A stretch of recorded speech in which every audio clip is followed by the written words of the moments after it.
hermanas, hermanos, queridos poetas sociales. Así me gusta llamarlos, poetas sociales. Porque ustedes son poetas sociales porque tienen la capacidad y el coraje de crear esperanza allí donde solo aparece descarte y exclusión. Poesía quiere decir creatividad. Y ustedes crean esperanza. Con sus manos saben forjar la dignidad de cada uno, la de sus familias y la de la sociedad, toda con tierra, techo y trabajo. Cuidado, comunidad. Gracias porque la entrega de ustedes es palabra con autoridad, capaz de desmentir las postergaciones silenciosas y tantas veces educadas a las que fueron sometidos, o a las que son sometidos tantos hermanos nuestros. Pero al pensar en ustedes, creo que principalmente su dedicación es un anuncio de esperanza. O sea, verlos a ustedes me recuerda que no estamos condenados a repetir ni a construir un futuro basado en la exclusión y la desigualdad, el descarte o la indiferencia, donde la cultura del privilegio sea un poder invisible e insuprimible y la explotación y el abuso sea como un método habitual de sobrevivencia. No, eso ustedes lo saben anunciar muy bien. Gracias. Gracias por el vídeo que recién compartimos. He leído las reflexiones del encuentro, el testimonio de lo que vivieron en estos tiempos de tribulación y angustia, la síntesis de sus propuestas y sus anhelos. Gracias. Gracias por hacerme parte del proceso histórico que están transitando. Y gracias por compartir conmigo este diálogo fraterno que busca ver lo grande en lo pequeño y lo pequeño en lo grande. Un diálogo que nace en las periferias, un diálogo que llega a Roma y en el que todos podemos sentirnos invitados e interpelados para encontrarnos y ayudar mutuamente. Necesitamos dialogar. ¿Y cuánto? Ustedes sintieron que la situación actual ameritaba un nuevo encuentro. Sentí lo mismo, aunque nunca perdimos el contacto. Y ya pasaron 6 años, creo, del último encuentro, encuentro general, ¿no? Durante este tiempo pasaron muchas cosas. Muchas cosas han cambiado. Son cambios que marcan puntos de no retorno, puntos de inflexión, encrucijadas en las que la humanidad debe elegir. Se necesitan nuevos momentos de encuentro, discernimiento y acción conjunta. Cada persona, cada organización, cada país y el mundo entero necesita buscar estos momentos para reflexionar, discernir y elegir. Porque retornar a los esquemas anteriores sería verdaderamente suicida. Y si me permiten forzar un poco las palabras, ecocida y genocida. Estoy forzando, ¿eh? En estos meses, muchas cosas que ustedes denunciaban quedaron en total evidencia. La pandemia transparentó las desigualdades sociales que azotan a nuestros pueblos y expuso, sin perder permiso ni perdón, la desgarradora situación de tantos hermanos y hermanas, esa situación que tantos mecanismos de posverdad no pudieron ocultar. Muchas cosas que dábamos por supuestas se cayeron como un castillo de naipes. Experimentamos cómo, de un día para otro, nuestro modo de vivir puede cambiar drásticamente, impidiéndonos, por ejemplo, ver a nuestros familiares, compañeros y amigos. En muchos países, los estados reaccionaron, escucharon a la ciencia y lograron poner límites para garantizar el bien común y frenaron, al menos por un tiempo, ese mecanismo gigantesco que opera en forma casi automática, donde los pueblos y las personas son simples piezas. Todos hemos sufrido el dolor del encierro, Pero a ustedes, como siempre, les tocó la peor parte. En los barrios que carecen de infraestructura básica, en los que viven muchos de ustedes y cientos y millones de personas, es difícil quedarse en casa, no solo por no contar con todo lo necesario para llevar adelante las mínimas medidas de cuidado y protección, sino simplemente porque la casa es el barrio. Los migrantes, los indocumentados, los trabajadores informales sin ingresos fijos se vieron privados, en muchos casos, de cualquier ayuda estatal e impedidos de realizar sus tareas habituales, agravando su ya lacerante pobreza. Una de las expresiones de esta cultura de la indiferencia es que pareciera que este tercio suficiente de nuestro mundo no reviste interés suficiente para los grandes medios y los formadores de opinión. No aparece. Permanece escondido, acurrucado. Quiero referirme también a una pandemia silenciosa que desde hace años afecta a niños, adolescentes y jóvenes de todas las clases sociales. Y creo que durante este tiempo de aislamiento se incrementó aún más. Se trata del estrés y la ansiedad crónica, vinculada a distintos factores como la hiperconectividad, el desconcierto y la falta de perspectivas de futuro que se agrava ante el contacto real con los otros.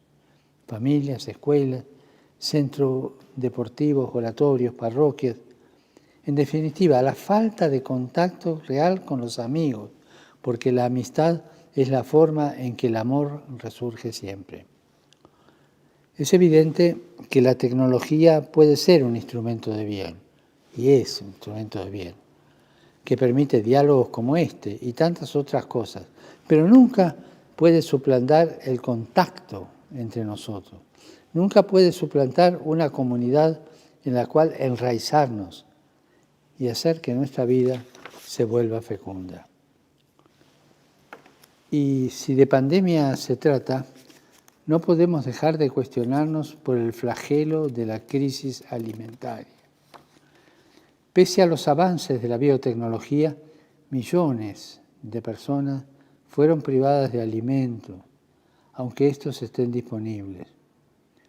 Este año, 20 millones de personas más se han visto arrastradas a niveles extremos de inseguridad alimentaria, ascendiendo a millones de personas. La indigencia grave se multiplicó, el precio de los alimentos escaló un altísimo porcentaje.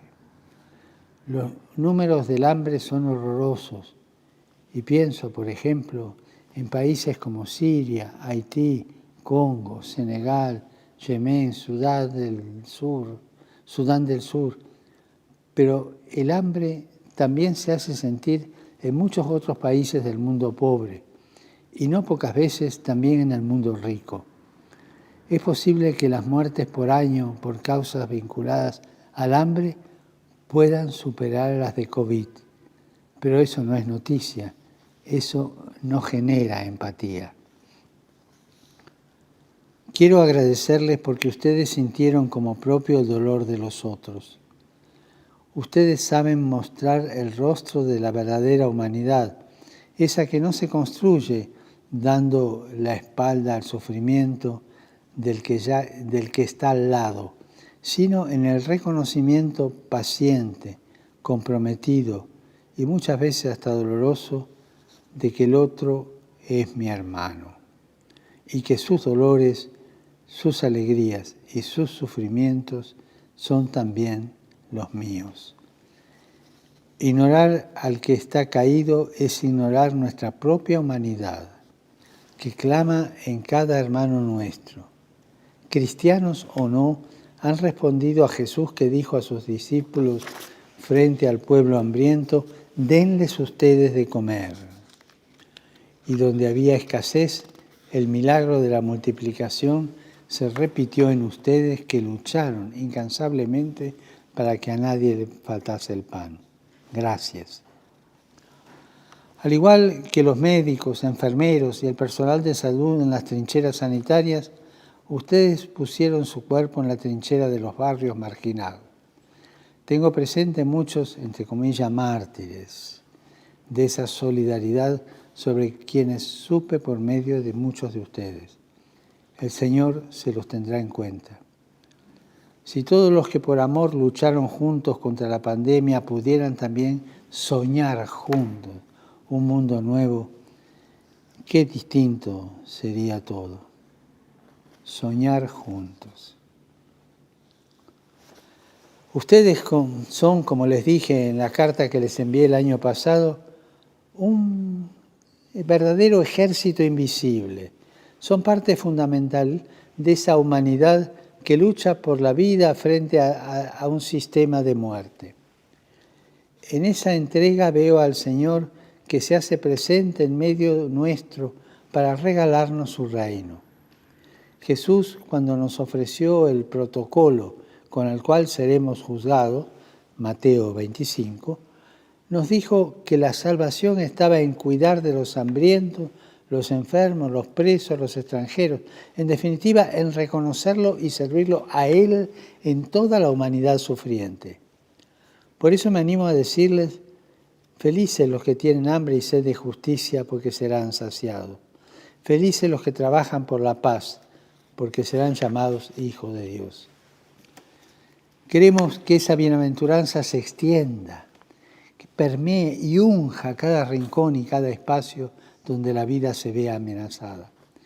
Pero nos sucede como pueblo, como comunidad, como familia e inclusive individualmente tener que enfrentar situaciones que nos paralizan, donde el horizonte desaparece y el desconcierto, el temor, la impotencia y la injusticia parece que se apoderan del presente. Experimentamos también resistencias a los cambios que necesitamos y que anhelamos. Resistencias que son profundas, enraizadas, que van más allá de nuestras fuerzas y decisiones. Esto es lo que la doctrina social de la Iglesia llamó estructuras de pecado, que estamos llamados también nosotros a convertir y que no podemos ignorar a la hora de pensar el modo de accionar.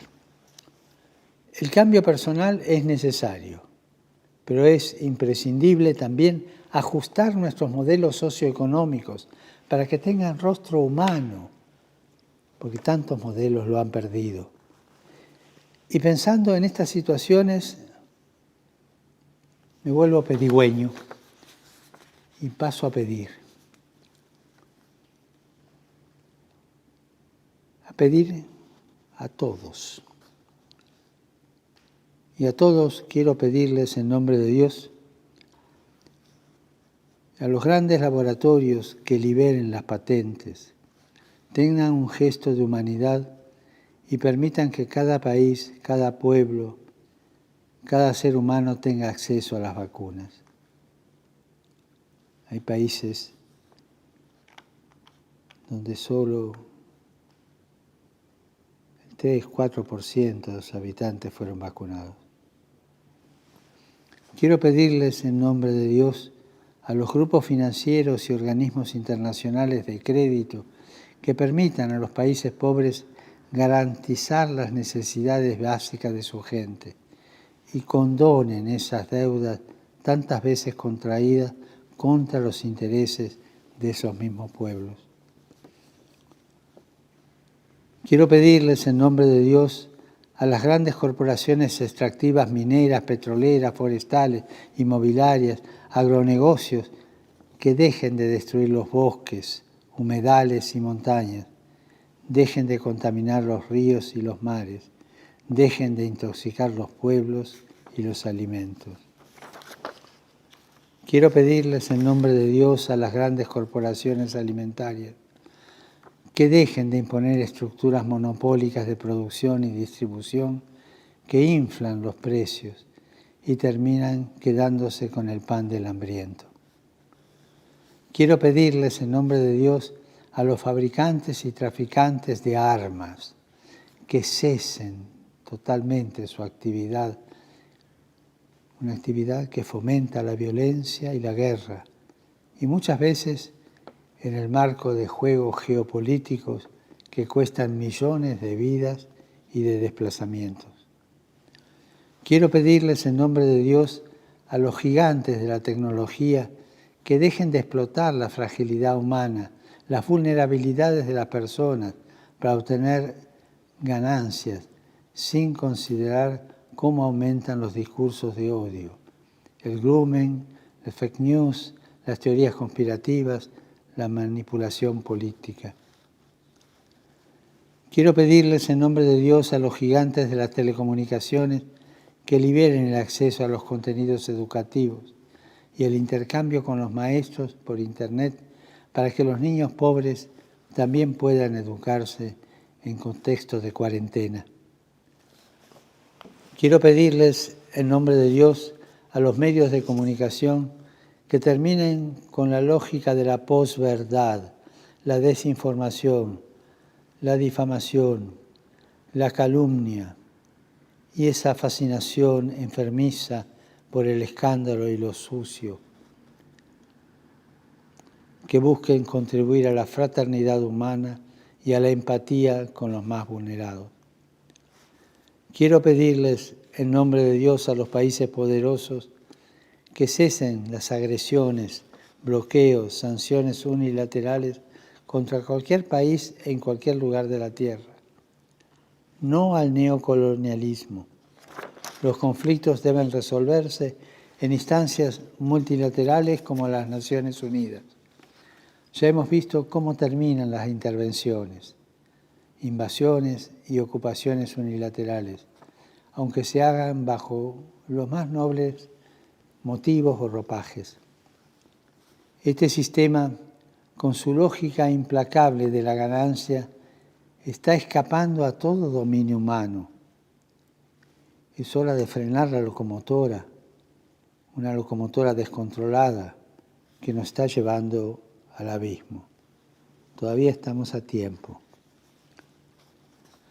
A los gobiernos en general, a los políticos de todos los partidos, quiero pedirles junto a los pobres de la tierra que representen a sus pueblos y trabajen por el bien común. Quiero pedirles el coraje de mirar a sus pueblos, mirar a los ojos de la gente.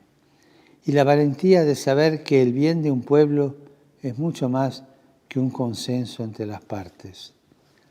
Cuídense de escuchar solamente a las élites económicas, tantas veces portavoces de ideologías superficiales que eluden los verdaderos dilemas de la humanidad. Sean servidores de los pueblos que claman por tierra, techo, trabajo y una vida buena. Ese buen vivir aborigen, que no es lo mismo que la dolce vita o el dolce far niente, no. Ese buen vivir humano que nos pone en armonía con toda la humanidad, con toda la creación.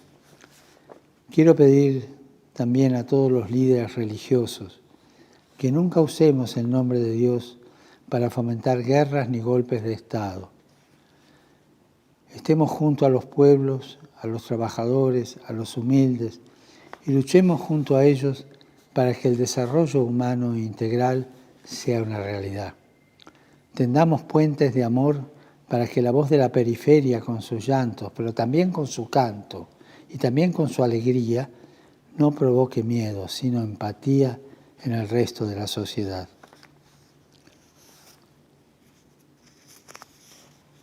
Y así soy pedigüeño.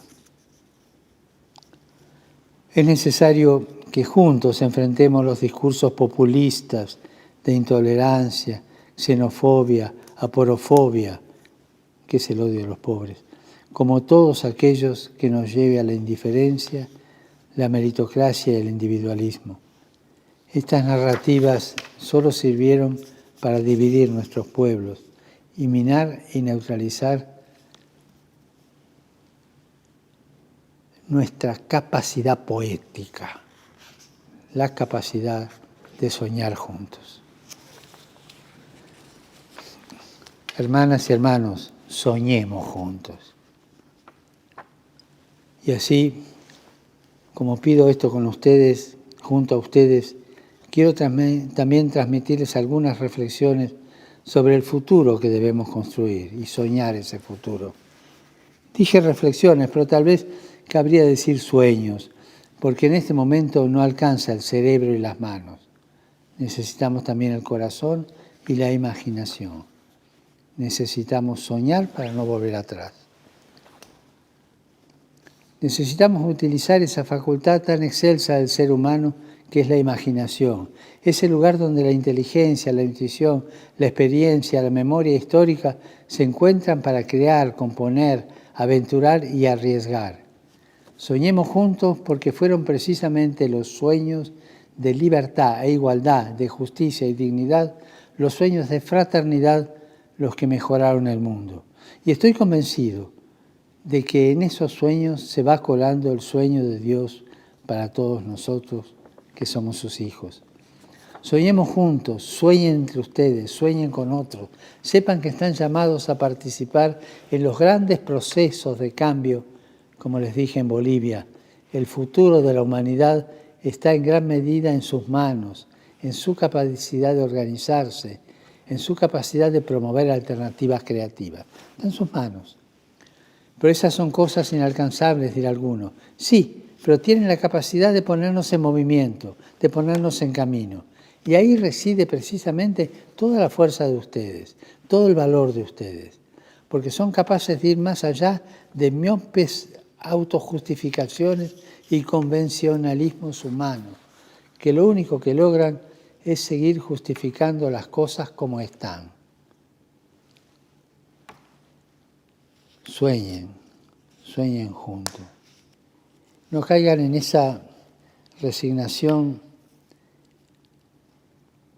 dura, ¿no? y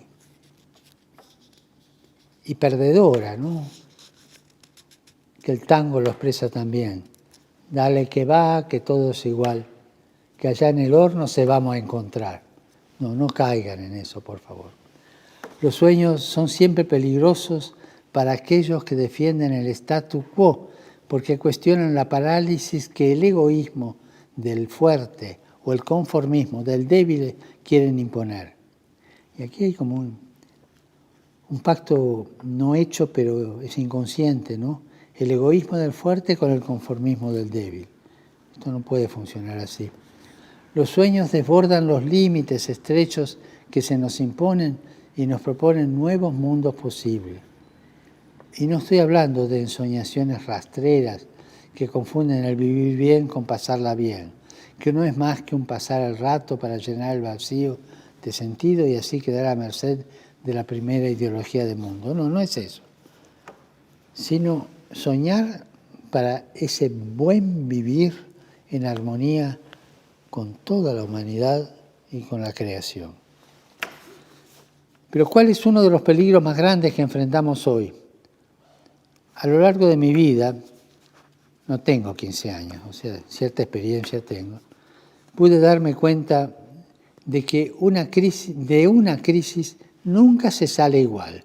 De esta crisis de la pandemia no vamos a salir igual. O salimos mejor o se sale peor. Iguales antes no. Pero nunca saldremos igual. Y hoy día tenemos que enfrentar juntos, siempre juntos, esta cuestión. ¿Cómo saldremos de esta crisis? ¿Mejores o peores? Queremos salir ciertamente mejores, pero para eso debemos romper las ataduras de lo fácil y la aceptación dócil de que no hay otra alternativa, de que este es el único sistema posible, esa resignación que nos anula, de que solo podemos refugiarnos en el sálvese quien pueda. Y para eso hace falta soñar.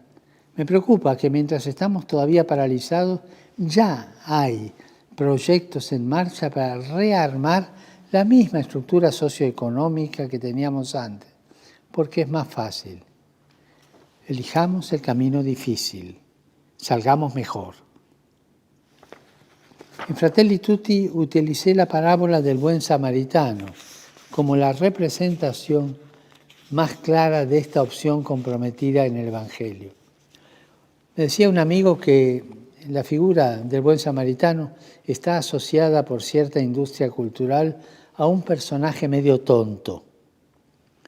es la distorsión que provoca el hedonismo depresivo, con el que se pretende neutralizar la fuerza transformadora de los pueblos, y en especial de la juventud. ¿Saben lo que me viene a la mente a mí ahora, junto a los movimientos populares, cuando pienso en el buen samaritano? ¿Saben lo que me viene a la mente? Las protestas por la muerte de George Floyd. Está claro que este tipo de reacciones contra la injusticia social, racial o machista pueden ser manipuladas o instrumentadas para maquinaciones políticas y cosas por el estilo. Pero lo esencial es que ahí, en esa manifestación contra esa muerte, estaba el samaritano colectivo, que no era ningún bobeta. Ese movimiento no pasó de largo cuando vio la herida de la dignidad humana golpeada por semejante abuso de poder. Los movimientos populares son, además de poetas sociales, samaritanos colectivos. En estos procesos hay tantos jóvenes que siento esperanza, pero hay muchos otros jóvenes tan tristes que tal vez para sentir algo en este mundo necesitan recurrir a las consolaciones baratas que ofrece el sistema consumista y narcotizante. Y otros, es triste, pero otros optan por salir del sistema. Las estadísticas de suicidios juveniles no se publican en su total realidad. Lo que ustedes realizan es muy importante, pero también es importante que logren contagiar a las generaciones presentes y futuras lo mismo que a ustedes les hace arder el corazón. Tienen en esto un doble trabajo y responsabilidad.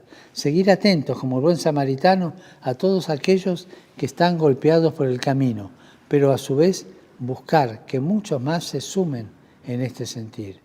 Los pobres y oprimidos de la tierra se lo merecen. Nuestra casa común nos lo reclama. Quiero ofrecer algunas pistas. La doctrina social de la Iglesia no tiene todas las respuestas, pero sí algunos principios que pueden ayudar a este camino a concretizar la respuesta y ayudar tanto a los cristianos como a los no cristianos. A veces me sorprende que cada vez que hablo de estos principios, algunos se admiran y entonces el Papa viene catalogado con una serie de epítetos que se utilizan para reducir cualquier reflexión a la mera adjetivación degradatoria. No me enoja, me entristece. Es parte de la trama de la posverdad que busca anular cualquier búsqueda humanista alternativa a la globalización capitalista. Es parte de la cultura del descarte y es parte del paradigma tecnocrático. Los principios que expongo son mesurados, humanos, cristianos, compilados en el compendio elaborado por el entonces Pontificio Consejo, Justicia y Paz. Es un manualcito de doctrina social de la Iglesia. Y a veces cuando los papas, sea yo o Benedicto o Juan Pablo II, decimos alguna cosa, hay gente que se extraña, ¿de dónde saca esto? Y es la doctrina tradicional de la Iglesia. Hay mucha ignorancia en esto. Los principios que pongo están en ese libro. En el capítulo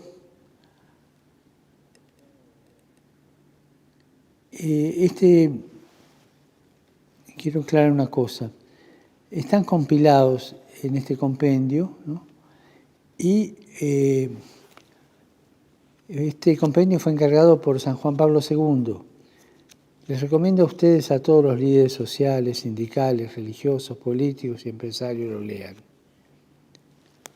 En el capítulo 4 de este documento encontramos principios como la opción preferencial por los pobres, el destino universal de los bienes, la solidaridad, la subsidiariedad, la participación, el bien común, que son mediaciones concretas para plasmar a nivel social y cultural la buena noticia del Evangelio.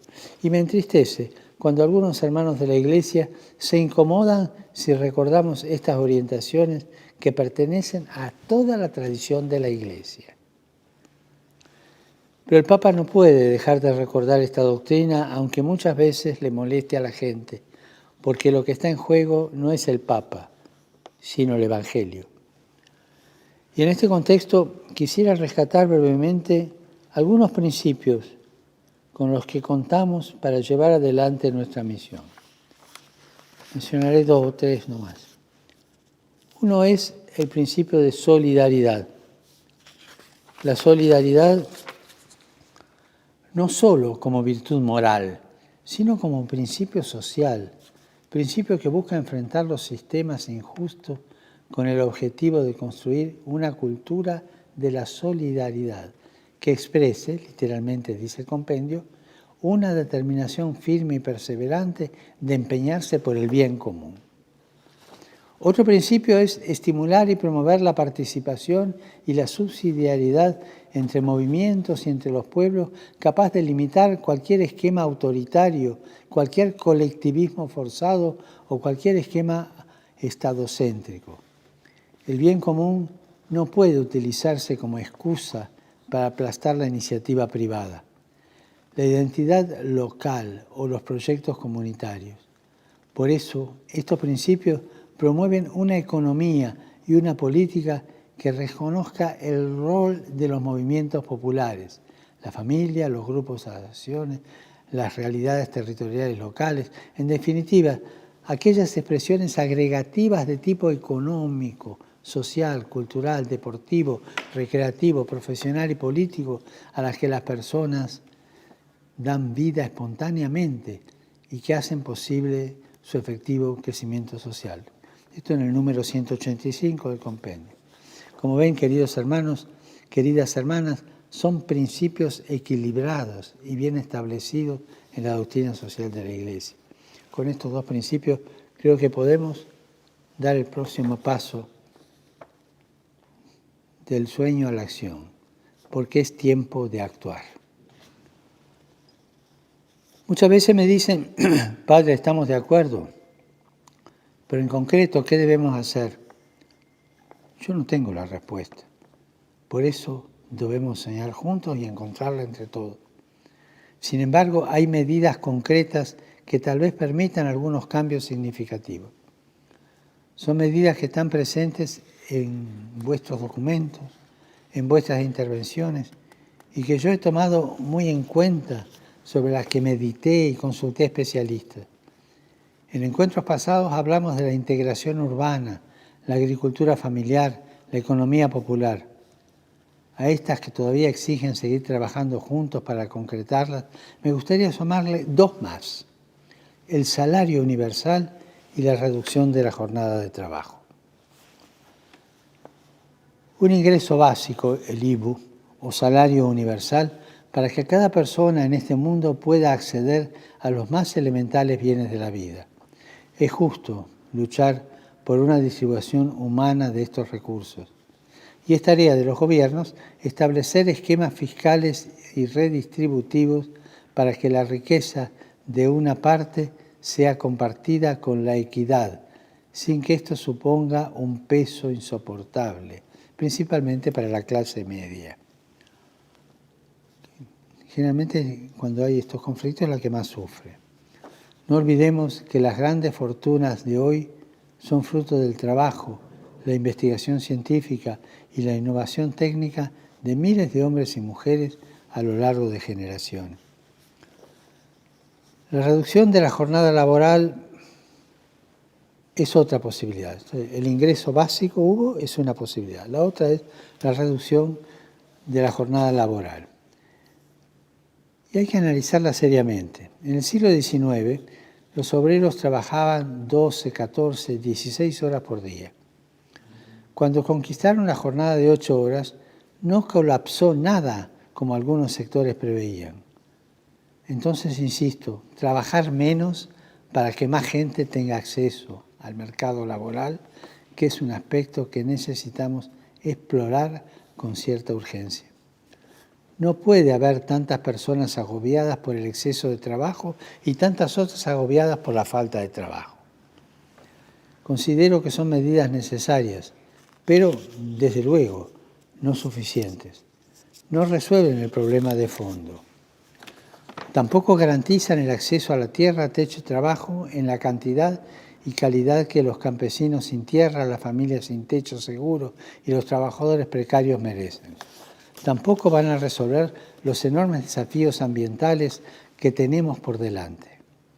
Pero quería mencionarlos porque son medidas posibles y marcarían un camino positivo de orientación. Es bueno saber que en esto no estamos solos.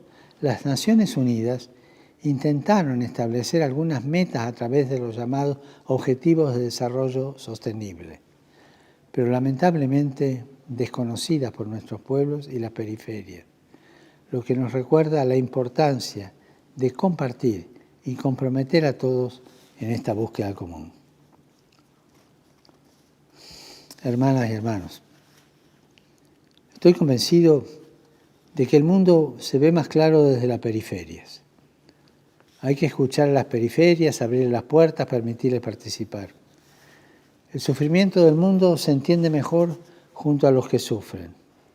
En mi experiencia, cuando las personas, hombres y mujeres que han sufrido en carne propia la injusticia, la desigualdad, el abuso de poder, las privaciones, la xenofobia, en mi experiencia veo que comprenden mucho mejor lo que viven los demás y son capaces de ayudarlos a abrir realísticamente caminos de esperanza.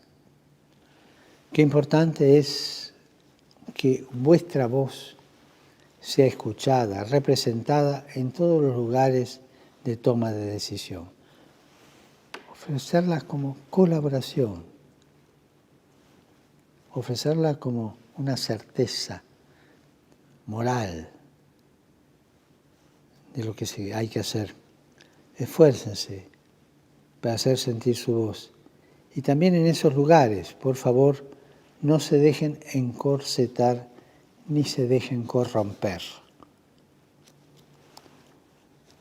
Dos palabras que tienen un significado muy grande que yo no voy a hablar ahora. Reafirmemos el compromiso que tomamos en Bolivia, poner la economía al servicio de los pueblos para construir una paz duradera, fundada en la justicia social y el cuidado de la casa común. Sigan impulsando su agenda de tierra, techo y trabajo. Sigan soñando juntos. Y gracias Enseño por dejarme soñar con ustedes. Pidámosle a Dios que derrame su bendición sobre nuestros sueños. No perdamos las esperanzas. Recordemos la promesa que Jesús hizo a sus discípulos. Siempre estaré con ustedes. Y recordándola en este momento de mi vida, quiero decirles también que yo voy a estar con ustedes también. Lo importante es que se den cuenta que está Él con ustedes. Gracias.